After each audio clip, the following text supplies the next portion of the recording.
রাজশাহীর তানোর উপজেলার এক ছোট চা বিক্রেতার মেয়ে মোসাম্মদ মাহমুদা খাতুন অদম্য মেধা ও পরিশ্রমে সরকারি মেডিকেল কলেজে ভর্তির সুযোগ পেলেও এখন অর্থের অভাবে তার চিকিৎসক হওয়ার স্বপ্ন অনিশ্চয়তার মুখে পড়েছে।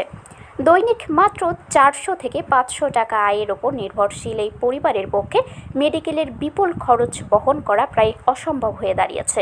মাহমুদা তানোর উপজেলার পাচন্দর ইউনিয়নের কৃষ্ণপুর গ্রামের মাসুদ রানার বড় মেয়ে। সম্প্রতি তিনি জামালপুর সরকারি মেডিকেল কলেজে MBBS প্রথম বর্ষে ভর্তি হয়েছেন। ইতোমধ্যে তার ক্লাসও শুরু হয়েছে, কিন্তু প্রয়োজনীয় বই, শিক্ষা উপকরণ ও হোস্টেল খরচের টাকা জোগাড় করতে না পারায় চরম দুশ্চিন্তায় দিন কাটছে মাহমুদা ও তার পরিবারের। পারিবারিক অসচ্ছলতা কখনো মাহমুদার মেধাকে দমিয়ে রাখতে পারেনি। নিয়মিত কোচিং বা প্রাইভেট পড়ার সুযোগ না জুটলেও অনেক সময় সহপাঠীদের বই ধার করে পড়াশোনা চালিয়ে গেছেন তিনি। এর ফলস্বরূপ 2023 সালের কৃষ্ণপুর উচ্চ বিদ্যালয় থেকে SSCতে এবং 2025 সালে কৃষ্ণপুর আদর্শ মহিলা ডিগ্রি কলেজ থেকে HSCতে গোল্ডেন GPA 5 অর্জন করেন এই মেধাবী শিক্ষার্থী। মাহমুদার বাবা মাসুদ রানা গ্রামের একটি ছোট চায়ের দোকান চালান। মা সায়েরা বিবি গৃহিণী। মাহমুদের ছোট বোন মিম খাতুন স্থানীয় একটি বিদ্যালয়ে 6ষ্ঠ শ্রেণীর শিক্ষার্থী।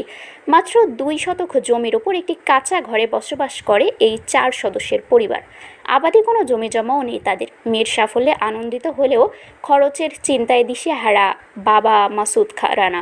তিনি বলেন, আমরা নিজেরা লেখাপড়া জানি না, কিন্তু মেয়ের পড়ার আগ্রহ দেখে কষ্ট করে তাকে পড়িয়েছি। মেডিকেলে সুযোগ পাওয়ার খবর আমাদের জন্য অনেক বড় আনন্দের ছিল, কিন্তু এখন সেই আনন্দের সঙ্গে যোগ হয়েছে দুশ্চিন্তা। ভর্তির জন্য প্রায় 13,000 টাকা খরচ হয়েছে, সেটাও ধার করে জোগাড় করতে হয়েছে। তিনি আরও জানান, মেডিকেলের প্রথম বর্ষের প্রয়োজনীয় বই কিনতেই প্রায় 20,000 টাকা লাগবে। পাশাপাশি অ্যানাটমি শিক্ষার জন্য প্রায় 40,000 টাকা মূল্যের একটি কঙ্কাল কিনতে হবে। এছাড়া প্রতি মাসে হোস্টেল, খাবার ও শিক্ষা উপকরণ বাবদ আরও 12 থেকে 15,000 টাকার প্রয়োজন, যা তার মতো সামান্য চা বিক্রেতার পক্ষে বহন করা অকল্পনীয়। মাহমুদার মা সাইরা বিবি বলেন, মেয়েটা ছোটবেলা থেকে ডাক্তার হওয়ার স্বপ্ন দেখে। সে যেন পড়াশোনা শেষ করে মানুষের সেবা করতে পারে, এজন্য আমরা সমাজের বিত্তবান ও দায়িত্বশীল ব্যক্তিদের সহযোগিতা চাই। টাকার অভাবে ক্লাস শুরু হওয়ার পরও বই কিনতে না পারায় হতাশ মাহমুদা। বর্তমানে কলেজ হোস্টেলে অবস্থানরত ওই শিক্ষার্থী জানান, ক্লাস শুরু হয়ে গেছে, অন্যরা বই নিয়ে পড়াশোনা করছে, কিন্তু আমি এখনও নিজের বই কিনতে পারিনি।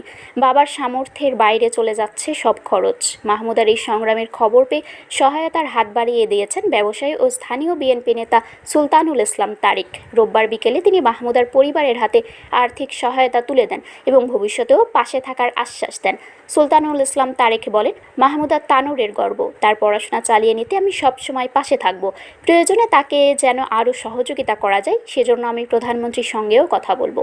মেধাবী এই শিক্ষার্থীর চিকিৎসক হওয়ার পথে দারিদ্র্য যেন বাধা হয়ে না দাঁড়ায়, সেজন্য সমাজের হৃদয়বান মানুষের এগিয়ে আসার আহ্বান জানিয়েছেন স্থানীয় সচেতন মহল। আমি অ্যাডমিশনে যখন পাঠাবো তখন আমার কাছে কোনো টাকা পয়সা ছিল না। আমার বাসায় 2টা খাসি ছিল, 30,000 টাকায় বিক্রি করে তাকে আমি অ্যাডমিশনে পাঠাই। দুঃখের কথা বলতে গেলে অনেক। আমি আমার নেতা তারেক রহমানকে আমি অনুরোধ করছি, এবং আমি এই গোদাগাড়ি থানার রাজশাহী 1-এর পক্ষ থেকে আমি অনুরোধ করব যে উনি যেন এই হতদরিদ্র, এই গরিব মানুষের বাচ্চাটা যেন লেখাপড়া করতে পারে, এবং কোনোভাবে যেমন এই বাচ্চা তার যোগ্যতা সে দেখিয়ে দিয়েছে। সে মেডিকেলে, সে জামালপুর মেডিকেলে সে ভর্তি হয়েছে, এবং এই মাসুদের যেন চিন্তা না করতে হয় যে আমার মেয়েকে কিভাবে আমি লেখাপড়া শেখাবো। শারমিন শিমু, বরেন্দ্র টেলিভিশন।